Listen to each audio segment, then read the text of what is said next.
Hello, my name is Krista Gallegos, and today I'll be discussing my research project, which is often very overlooked.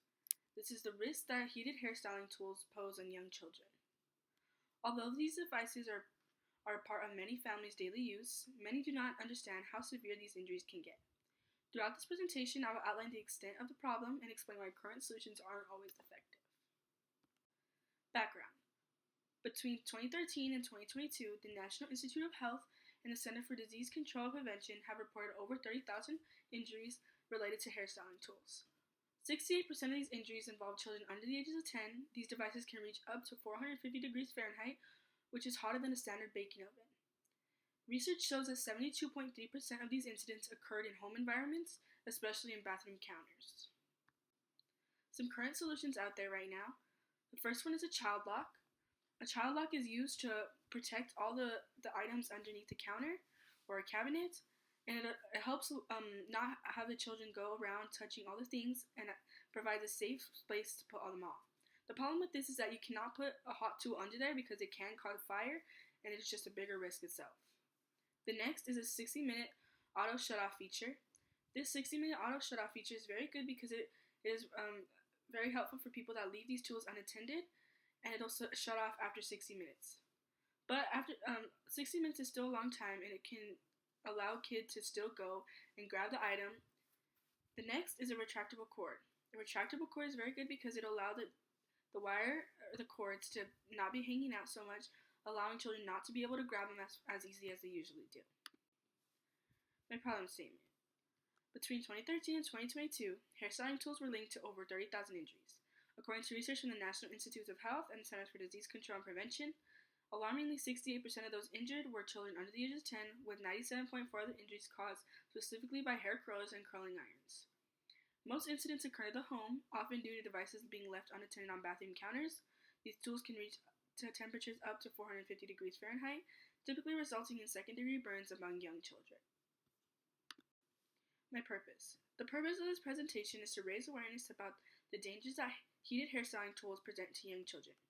Because young children's skin is thinner and more sensitive than adult skin, they are more vulnerable to severe burns. Through better awareness and safer practices, many of these injuries can be prevented. My first justification is from the National Electronic Injury Surveillance System. It shows that teenagers and young adults, particularly females aged 10 through 29, are significantly impacted. Many injuries occur during personal use, often due to accidental contact with hot surfaces. My second justification is from the American Academy of Pediatrics, where it uses Dr. Brandon Rzansky's research to reveal that over 10,000 U.S. children suffer from burns yearly. According to this research, approximately 97% of these injuries involve curling irons specifically. These figures clearly demonstrate how widespread and serious this problem is. My third justification is understanding the severity of burns. According to the U.S. National Library of Medicine, burns are classified into 3 categories based on depth of skin damage.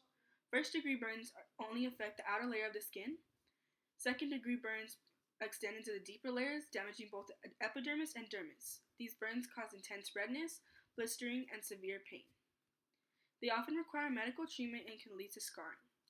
Third-degree burns destroy all skin layers and sometimes damage muscles and nerves. The area may appear white, blackened, or charred. Ironically, these burns can be painless at the site of the injury, but due to nerve destruction, but they require emergency treatment and even often skin grafts. An infant's skin is extremely thin and delicate. A brief touch can cause deep second or third degree burns, often requiring surgery. A 3-year-old skin is somewhat thicker, but is still very sensitive. Burns are often severe, requiring medical intervention and sometimes leaving emotional trauma. At 5 years old, the skin is somewhat stronger, but a child is still at risk for deep second-degree burns after a few seconds of exposure to this hot surface. This highlights why younger children are especially vulnerable and why extreme caution is needed with hairstyling tools in any home with small children. My fourth justification analyzed data from 2007 to 2011, reporting 155 hairstyling tool-related burns at a single emergency department over 4 years. Hands and fingers were most commonly affected, but burns also appeared on arms, wrists, and legs. The reason why fingers and hands are the most common is because children are able to easily access these tools by just reaching their hand over the counters. due to their height. The next justification is how expensive these burns can be. Burns are not only physically painful, but also financially devastating. According to Zonfrio, Spicer, Lawrence, and Miller in the journal Burns, a typical hospital visit for a burn injury can cost up to $10,000, excluding therapy or long-term care. Prevention is not only safer, but significantly more affordable. Some solutions that I've found. The first is a heat-proof travel pouch. It is made from flame-resistant materials like neoprene or silicone, allowing users to safely pack away a still warm curling iron or flat iron immediately after use. It is especially useful for busy parents or travelers who cannot always wait for the tool to cool down completely before storing it safely. The next is a countertop holster which attaches securely to the side of a bathroom counter or vanity. The holsters are heat resistant and provides a safe place to insert a hot tool vertically, keeping it off flat surfaces and out of easy reach for young children. A typical bathroom counter is about 36 inches high. Meanwhile, an average height of a 5-year-old child is approximately 42 inches. This means a 5-year-old can easily see and reach anything placed on the counter, including these hot tools.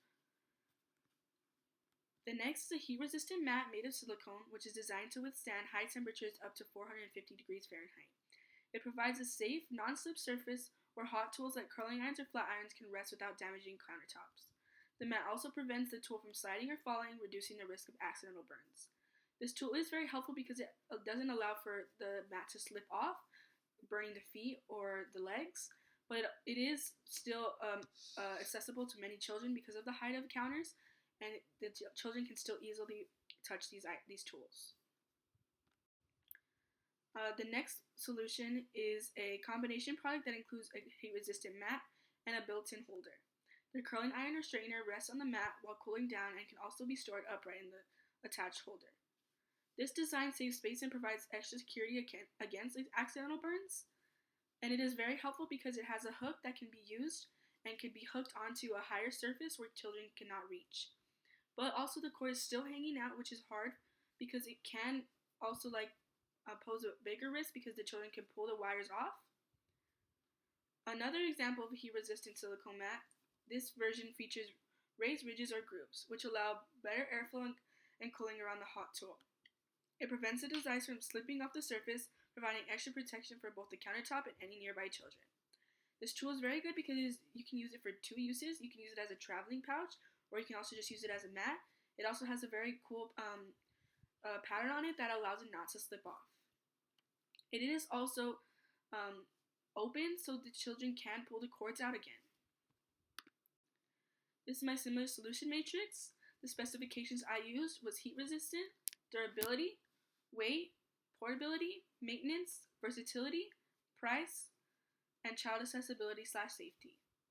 For the weight of these, I doubled heat resistance because if it is not heat resistant, it will not work and it will defeat the purpose. Durability, it has to be durable enough to hold these tools, which can weigh up to almost 3 pounds. Next is I doubled versatility because it should be able to work for not only a hair curling iron, but a hair straightener, maybe even a blow dryer or a round hot brush. Next, I doubled child accessibility and safety because it has to be safe to children and it has to not be very available to children. Next is my product evaluation. This material is very safe because it is silicone and is FDA approved, which I gave a 10 out of 10. Next is its heat resistance. It can withstand the highest temperature of 460 degrees, which is higher than the average temperature of a normal curling iron, which is really good, and I give it a 9 out of 10. The cushion in the pouch can be used as a receiving pouch, and it can be used as a pouch that you can travel with, which is really good because it's very versatile for this, but it also can't hold many different tools. On the website, it says that it's made for wavy hair types specifically, but it should be used for like straighteners also and blow dryers. Next, the price, $7.99, which is a really good price for this because it is big and it has enough space to store these, but also like versatility, it should be able to hold other tools. Durability and weight. Because they use silicone, their products are tough and durable, which is really good and I give it a 9 out of 10. Anti-skid. Both sides of the product have unique anti-skid ripple, which can keep the tool from sliding. Keeping the tool from sliding off the counter is very good because it helps children not get burned on the feet, and it helps the children when they grab it, it won't pull as easily as others. Next is child safety. Is very good with this because it allows a opening on the top for the parent to place the tool inside, but also again, as I said, the children can pull off the wire, making the tool fall on their foot, which also can pose a bigger risk. The size is 13.8 by 5.5 inches, which is good, and fits the normal size of a curling iron, but it does leave a little bit of the outside hanging out, which again, where they can pull it. And I gave that an 8 out of 10. These are my resources.